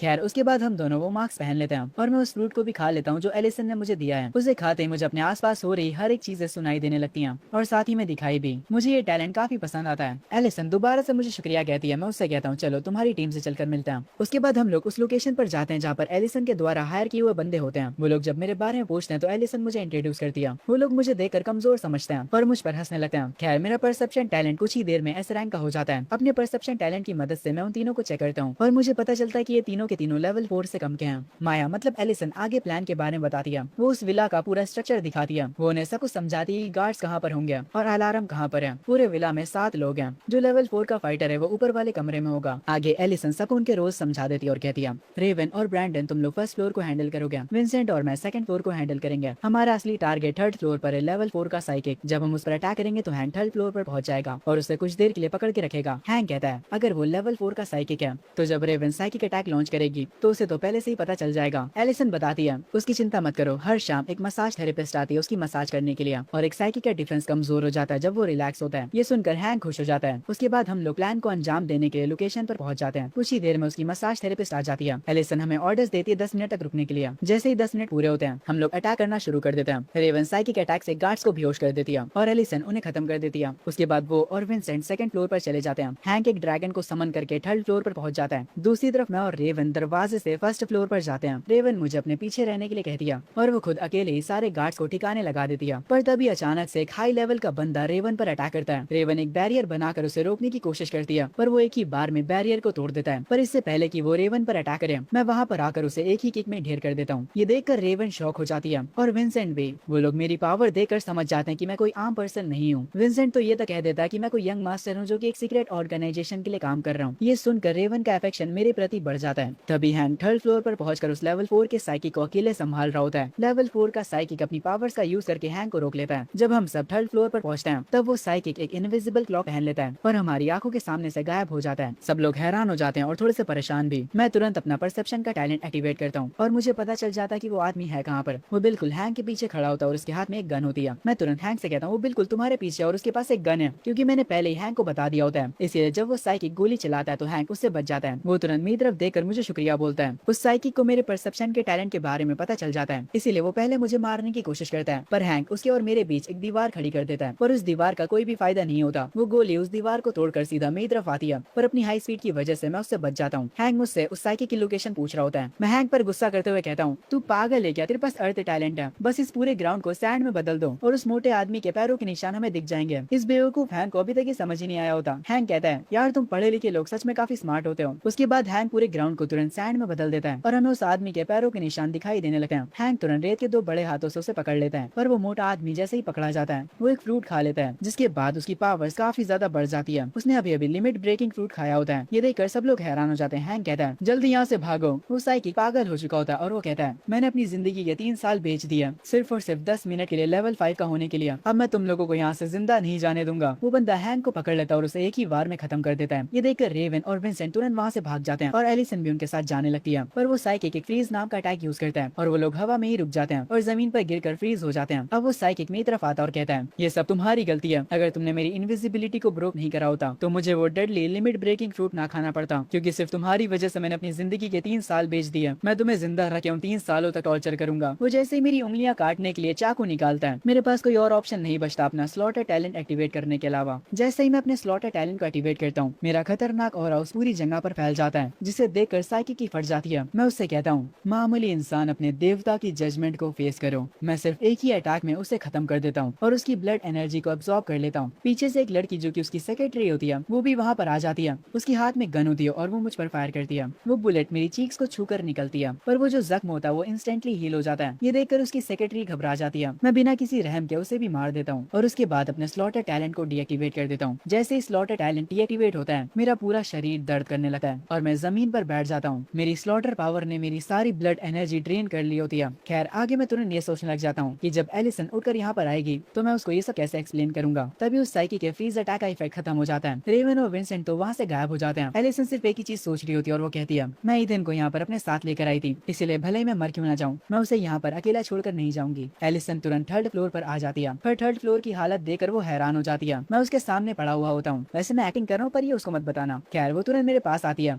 उसे कुछ समझ नहीं आ रहा होता। वो मुझसे पूछती है आखिर क्या हुआ यहाँ पर, क्या उस लेवल 5 के साइकिक को तुमने मारा? मैं एलिसन से कहता हूँ मुझे नहीं पता कि यहाँ पर क्या हुआ, उस साइकिक अटैक के बाद मैं बेहोश हो गया था। जब मैं उठा तो ये साइकिक ऑलरेडी मर चुका था। मेरी दिल की धड़कनें सुनने के बाद एलिसन कहती है तुम्हारा दिल काफी जोर से धड़क रहा है, जरूर से उस लेवल 5 के साइकिक की पावर्स ने इसे डैमेज करा है। हमें जल्दी से तुम्हें हॉस्पिटल लेकर जाना होगा। मैं एलिसन से कहता हूँ हाँ तुम्हें मुझे जल्दी से हॉस्पिटल लेकर जाना होगा। अगर हम थोड़ी देर और यहाँ पर रुके तो मेरी हार्ट कंडीशन अपने आप ही ठीक हो जाएगी। ये सुनकर एलिसन शॉक रह जाती है। मैं उससे कहता हूँ मैं ठीक हूँ, मुझे बस थोड़े आराम की जरूरत है। और हाँ वो साइकिक मर चुका है तो अब वो तुम्हें कुछ बता नहीं पाएगा। एलिसन कहती है कोई बात नहीं, मैं बस खुश हूँ कि तुम जिंदा हो। और हाँ तुम्हारे परसेप्शन टैलेंट के बारे में मैं एक चीज बताना भूल गई थी। जब तुम्हारे परसेप्शन टैलेंट की रैंक और बढ़ जाएगी तो तुम साइकिक पावर्स का इस्तेमाल कर सकते हो और उन पावर्स का इस्तेमाल करके तुम एनिमी की फाइनल मेमोरीज भी देख सकते हो। और तुम फिक्र मत करो, हम इस साइकिक के प्लान का पता लगा ही लेंगे। एलिसन तुरंत उस साइकिक के पास जाती है और उसकी सारी लूट ले लेती है और वो लूट मुझे दे देती है जैसा उसने प्रॉमिस किया था। मैं थोड़ा सा कॉशियस होते हुए उससे कहता हूँ पर इस साइकिक के गियर्स पर ट्रैकिंग मार्क्स हैं, इसकी मदद से इसकी ऑर्गेनाइजेशन मुझे ढूंढ लेगी। तब एलिसन मुझे बताती है तुम फिक्र मत करो, 9 डिवीजन के पास स्पेशल क्लियरेंस है। जब तुम इससे अपने एजिस लिंक से स्कैन करोगे तो हाई एनर्जी रेज सारे मार्क्स को इरेज कर देंगी। ये सुनकर मैं खुश हो जाता हूँ। 9 डिवीजन सच में काफी कमाल किया। मैं उस सारी लूट को अपने एजिस लिंक के स्टोरेज में डाल देता हूँ। जब थोड़ी देर बाद विंसेंट और रेवन थर्ड फ्लोर पर आते तो वो काफी ज्यादा हैरान हो जाते हैं। मैं उनसे पहले ही कह देता हूँ मुझे कुछ भी नहीं पता कि यहाँ पर क्या हुआ, मैं बेहोश हो गया था। शायद से इसको भगवान ने श्राप दिया होगा तभी ये मर गया। मेरी बातें सुनकर उन दोनों का रिएक्शन ऐसे हो जाता है जैसे वो लोग अपने मन में कह रहे हो हमें सब पता है कि यहाँ पर क्या हुआ है, ज्यादा बातें मत बना। विंसेंट कहता है ये पक्का एक यंग मास्टर जो कि किसी ऑर्गेनाइजेशन के अंडर ट्रेनिंग कर रहा है। ये सब सुनने के बाद जो रेवन होती है उसके चेहरे पर एक स्माइल आ जाती है। वो ईथन के करीब आने के बारे में सोचने लगती है। वो जाते हुए मुझसे कहती है मैं पर्सनली तुम्हें काफी सारी कॉम्बैट की टेक्निक सिखा सकती हूँ और साथ ही में मुझे अपना कार्ड भी दे जाती है जिस पर उसका नंबर होता है। उस कार्ड को देते हुए मैं अपने मन में कहता हूँ आपको मेरे साथ पर्सनली ट्रेनिंग करनी है, माफ करना पर मुझे बड़ी औरतों में इंटरेस्ट नहीं है। ये कहते हुए मैं उसके कार्ड को फेंक देता हूँ। अपने घर वापस आने के बाद मैं एजिस लिंक को एक्टिवेट करके उसे देख रहा होता हूँ। ये सच में काफी कमाल का डिवाइस है। उस कमीने साइकिक की जो अंगूठी थी उसमें इतना सारा सामान भरा हुआ है जितना एक स्टूडियो अपार्टमेंट में आ सकता है। एक स्टन बैटन और साथ ही इनविजिबिलिटी क्लॉक और साथ में 7 मिलियन इन कैश। ये साइकिक तो सच में बहुत ज्यादा अमीर था। पर तभी उसके सामान में मुझे एक बुक भी मिलती है। मैं तुरंत उसे उठाकर खोल के देखने लगता हूँ। ये एक डायरी होती है। इस डायरी में रिसर्चर मेरे ग्रैंडपा अजूर एम्परर की मदद के बारे में बात कर रहा होता है कि कैसे उन्होंने रिसर्चर की मदद करी एस्केप करने में, वो भी सेक्रेट कैमरा के साथ। जो रिसर्चर था उसने कस्ट क्राफ्ट टैलेंट का इस्तेमाल किया था इस डायरी को कर्सेट बनाने के लिए। अगर ये डायरी किसी अच्छे पर्सन को मिलती है तो आगे चलकर वो लोग सेक्रेट कैमरा के साथ कॉन्ट्रैक्ट फॉर्म कर सकते हैं। पर अगर ये डायरी किसी बुरे पर्सन को मिलती है तो आगे चलकर वो लोग बहुत बुरी मौत मिलेंगे। तभी अचानक से मेरी उंगली पर चोट लग जाती है। ये भी क्या फुद्दू डायरी थी, इसमें ब्लेसिंग्स और कर्सेस दोनों हैं। आखिर ये रिसर्चर्स नॉर्मल डायरी क्यों नहीं लिख सकते? वैसे मेरे पास 20 टेमिंग टैलेंट है। अगर मैं किसी तरीके से उस सेक्रेट कैमरा को टेम कर लेता हूँ तो मैं अनस्टॉपेबल हो जाऊंगा। वैसे इस डायरी में मेरे ग्रैंडपा का नाम मेंशन है। ऐसा लगता है कि मैं ट्रैप हो चुका हूँ एक के बाद एक मिस्ट्री में और ये सारी की सारी मिस्ट्रीज एक दूसरे से कनेक्टेड हैं। खैर उसके बाद मैं मिडनाइट में दोबारा से आईने के सामने जाता हूँ। मैं अपने टैलेंट को एक्टिवेट करता हूँ पर चाहे मैं जितनी भी कोशिश कर लूँ ये काम नहीं कर रहा होता। आखिर मुझसे क्या गलती हो रही है? मैंने सबसे पहले जैसा किया था मैं सब कुछ वैसे ही कर रहा हूँ, तो आखिर ये स्लोटर सोवरेन समन क्यों नहीं हो रहा? ओके तो ये पार्ट यहीं पर खत्म होता है। होप सो तुम्हें ये सीरीज पसंद आई होगी। पर्सनली मुझे भी ये सीरीज काफी पसंद आई, इसीलिए मैं इसका सेकंड पार्ट जल्दी ही ला दूंगा। बस इस वीडियो पर तुम्हें 2K कमेंट्स का टारगेट पूरा करना है, तो जल्दी से वीडियो को लाइक करने के बाद कमेंट करो। और हाँ वीडियो को हाइप करना मत भूलना ताकि ये वीडियो ज्यादा से ज्यादा लोगों के पास पहुंच सके। तो कमेंट में मुझे बताओ कि तुम्हें इस वीडियो में सबसे बढ़िया पार्ट कौन सा लगा। मिलते हैं अगली वीडियो में, तब तक के लिए बाय बाय। और हाँ चैनल को सब्सक्राइब कर लो यार, ये कहना कैसे भूल सकता हूँ।